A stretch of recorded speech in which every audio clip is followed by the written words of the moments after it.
Bonjour à tous. Donc à la demande de certains, je voulais vous montrer la MRX qui vient d'arriver, donc la toute première, que Mecalac ont fait donc l'honneur d'avoir en exclusivité première mondiale.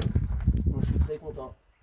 Je voulais surtout vous montrer les différences entre la MTX et la MRX. Il y en a plein qui m'ont demandé, et ça peut être pas mal de le montrer. Donc là sur toutes les parties capot, ils ont relooké toute la partie capot, la partie cabine n'a pas changé. C'est toujours la même cabine. Il y a eu une option, donc plus une option, cette série, c'est le marchepied qui rentre. Donc ça c'est super pratique quand on descend du porte-engin ou même le week-end. Super bien. Attention toutefois, quand on le rentre 2-3 fois, après il s'arrête parce que la batterie sinon s'affaiblit. On a un gros changement sur les ponts qui ont été élargis, qui ont été renforcés et élargis de 13 cm, donc 6,5 de chaque côté. Qui nous donne une grosse force de traction. Et donc on a cette boîte de vitesse, fameuse boîte de vitesse, voilà, 2 vitesses, qui nous permet de rouler à 40 km/h sur la route. Alors exactement 37, j'y ai été ce week-end, 37 km/h, qui gagne quand même un peu de temps, et la vitesse, la boîte de vitesse est vraiment très souple et très agréable à conduire. Donc tout ce qui est de la partie cabine, elle n'a pas changé. Devant, ils ont rajouté ce petit bandeau, c'est vraiment bien sympa, qui finit bien. Les petits feux là comme la E12 sont vraiment cool. Donc ça sur toutes les MTX et la MSX aussi on l'aura. Moi j'ai donc rajouté mon pare-brise intégral pour supprimer ce joint là que j'ai fait remonter à la préparation. J'ai aussi rajouté les garde-boue. Je pense que ça peut être bien. Donc Mecalac est en train de travailler là-dessus pour sortir d'usine. C'est un bon travail.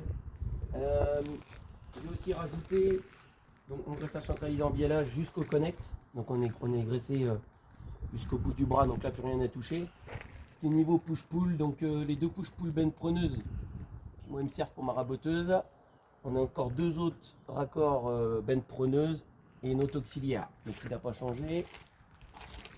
Et ici on a notre retour marteau et notre auxiliaire que donc le flexible a été grossi, agrandi. Ils ont passé à la section du dessus, on le voit là. Et on a un autre drain. Donc moi je n'ai pas l'utilité, mais ceux qui ont des outils avec le drain, ça peut être pratique, surtout dans cette série, c'est pas mal. Donc là on a tout l'avant, toute l'interface qui a été changée, le rétroviseur, la patte elle a été mise dans l'autre sens, donc c'est vraiment pas mal à voir comment ça va tenir dans le temps ça. Donc voilà, et on a un gros changement, c'est ce qui était qu'on avait demandé plusieurs fois et qui c'est vraiment agréable. On a tout ça pour travailler, pour voir et pour ranger. C'est bien agréable comme sur les toutes premières générations de 12, pour ceux qui ont compris. Donc ici on n'a rien qu'à changer. On a les deux caméras là-haut, les supports de caméra donc qui ont été mis ici. Alors c'est pour un travail sur les caméras à 360 degrés pour l'avenir. C'est pas très bien placé, c'est pas très esthétique, mais pour le moment c'est comme ça. Et ici donc on a les feux de gabarit. Alors, les feux de gabarit de série sont autrement, ça c'est moi qui ai rajouté. Et derrière donc on a tout en... On a ces petits feux qui étaient déjà sur les dernières générations, qui ont été, sont bien sympas. Moi j'ai rajouté des feux de recul ici. Et j'ai donc mis un crochet semi-automatique avec une caméra en plus ici. Donc ça me fait 3 caméras. Donc je vais vous présenter aussi le gros changement par rapport au MTX. Donc le moteur est le même puissance, pompe hydraulique, 20 cm3 plus grosse, qui correspond à la 15 MWR. Donc ça leur a permis donc de réduire le régime moteur à 1800 tours au lieu de 2002 et d'avoir un beau couple de travail et qui devrait mieux emmener nos équipements. Je vais vous montrer l'intérieur de la cabine, les changements.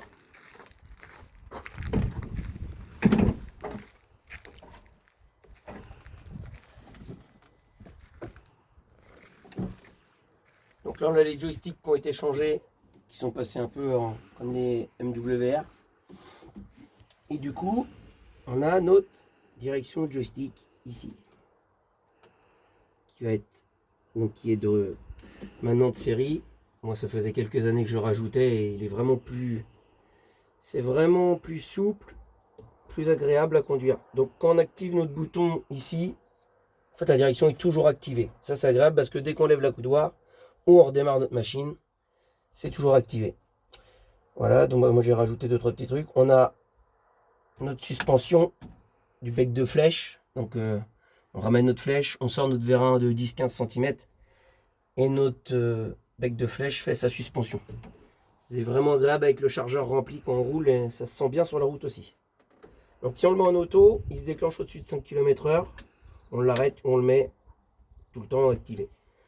On a aussi le bouton de notre radiateur. Donc ça c'est pour que notre radiateur tourne à l'envers, ventilo, pour éjecter la poussière. Donc soit on l'active, on appuie 3 secondes, ça l'active. Sinon on peut l'activer dans le menu toutes les 15, 30 minutes, 45 minutes comme on veut. Pendant 1 minute ou 3 minutes, je ne sais plus trop encore. Je découvre. On a eu toute l'interface qui a été changée, donc qui est passée comme l'interface de la E12. On peut voir ici. Donc c'est la même interface que la E12 avec le double caméra et ma caméra, voilà, arrière. Là, ce qui est vraiment bien, c'est qu'on a tous nos boutons, donc la direction qui clignote, la suspension qui clignote. Voilà. Là, je suis en chauffeur 1.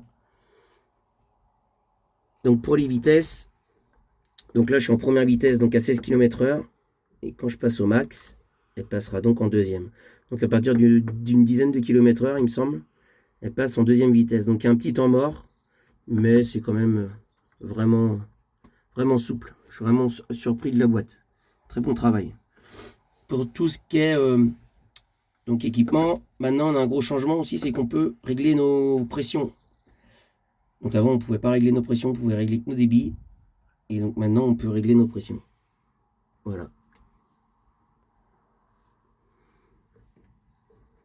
On a aussi un gros changement.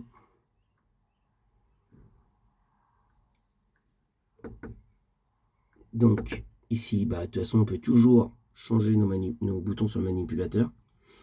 Et on a la fonction flottante, c'est-à-dire qu'on pose le bras, donc le clapet se libère dans le vérin de flèche et le bras est posé au sol. Voilà. Donc je vous en dirai plus vers la suite. Demain je vais être en rabotage. Donc on va voir comment se comporte la pompe hydraulique. Voilà. Merci à tous de me suivre. Donc ça c'est mon petit plafond que mon frère m'a fait. Je vous remercie. Alors après ça plaira pas à tout le monde, moi ça me plaît, j'aime bien. J'ai donc condamné mon toit ouvrant. Mais c'est pas grave, j'en ai pas utilité non plus. Voilà ma petite touche perso. Merci à tous de vos commentaires et de me suivre aussi comme vous faites très nombreux. C'est sympa. Bon courage, bonne soirée.